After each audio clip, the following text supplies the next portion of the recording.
بھائی نے کوشچن کیا کہ جو آج کل منڈی میں وزن کر کے جانور بیچے جاتے ہیں، مثلا جب کوئی گاہک جاتا ہے تو وہ منڈی والا کہتا ہے کہ بھئی یہ گائے ہے، اس کا 1 کلو مثال کے طور پر 500 روپے کا۔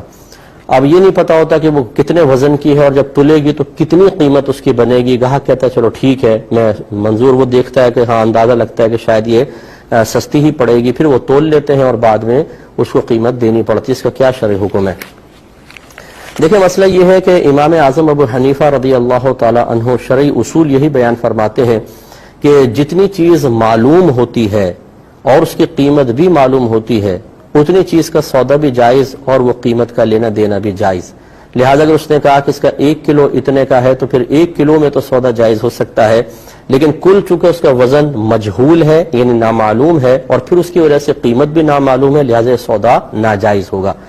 لیکن آپ کے دونوں شاگرد امام ابو یوسف اور امام محمد رضی اللہ تعالی عنہما ارشاد فرماتے ہیں کہ اس قسم کے سودوں میں ابتداءً جہالت ہوتی ہے، یعنی معلوم نہیں ہوتا کل وزن کتنا ہوگا اور کل قیمت کتنی بنے گی، لیکن جب اس کو وزن کر لیا جاتا ہے تول کر اور پھر اس کی قیمت کا اندازہ ہو جاتا ہے، بلکہ واضح طور پہ قیمت سامنے آ جاتی ہے، تو یہ جہالت باقی نہیں رہتی ہے۔ لہذا انہوں نے اپنے دور میں اس قسم کے مسائل میں جواز کا ہی حکم دیا، اور ہم بھی اس بات کو پسند کرتے ہیں کہ چونکہ یہ خرید و فروخت اب ہماری منڈیوں میں بہت زیادہ رائج ہو چکی ہے، اور عموماً یہ یاد رکھیں کہ کسی بھی چیز کو مجہول رکھ کر سودا کرنا یعنی غیر معلوم رکھ کر سودا کرنا یہ جھگڑے کی طرف لے جاتا ہے۔ جیسے اکثر آپ نے رکشے میں دیکھا ہوگا، کوئی بیٹھ جاتا ہے، ابھی کتنے پیسے لوگے؟ ارے جی جو مرضی آئے دے دیجیے گا، بیٹھ گئے۔ آپ جب اسٹاپ پہ اترتے ہیں کتنے پیسے؟ 200۔ وہ کہتا ہے بھائی میں تو 100 روپے دوں گا، جھگڑا شروع ہو گیا۔ تو یہاں پر چونکہ اجرت کو مجہول رکھا تو دیکھیں یہ جھگڑے تک لے گئی۔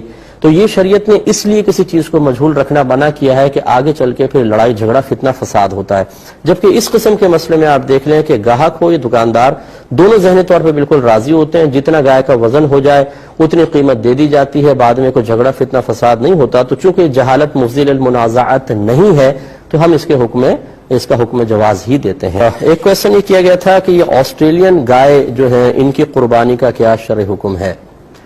دیکھیں، نبی کریم صلی اللہ علیہ وسلم نے جو قربانی کے جانوروں کا تعارف اپنے گویا کے عمل کے ذریعے پیش فرمایا، وہ 3 طرح کے جانور تھے۔ ایک مینڈھا یعنی دمبا جس کو کہتے ہیں، اور بکرا بکری۔ نبی کریم صلی اللہ علیہ وسلم نے خود مینڈھا ذبح فرمایا اور ایک صحابی نے بکری ذبح کی تو سرکار نے منع فرمایا کہ نہیں، اس کی جگہ انہوں نے عید سے پہلے قربان کر دی تھی، سرکار نے فرمایا قربانی ویلڈ نہیں ہے، آپ ایک اور بکری اس کی جگہ قربان کریں، تو گویا کہ آپ نے اس کی اجازت دی۔ اسی طرح آپ نے ازواج مطہرات کے لیے گائے کی قربانی فرمائی اور اپنے ہاتھ سے اونٹ بھی نحر فرمائے ہیں۔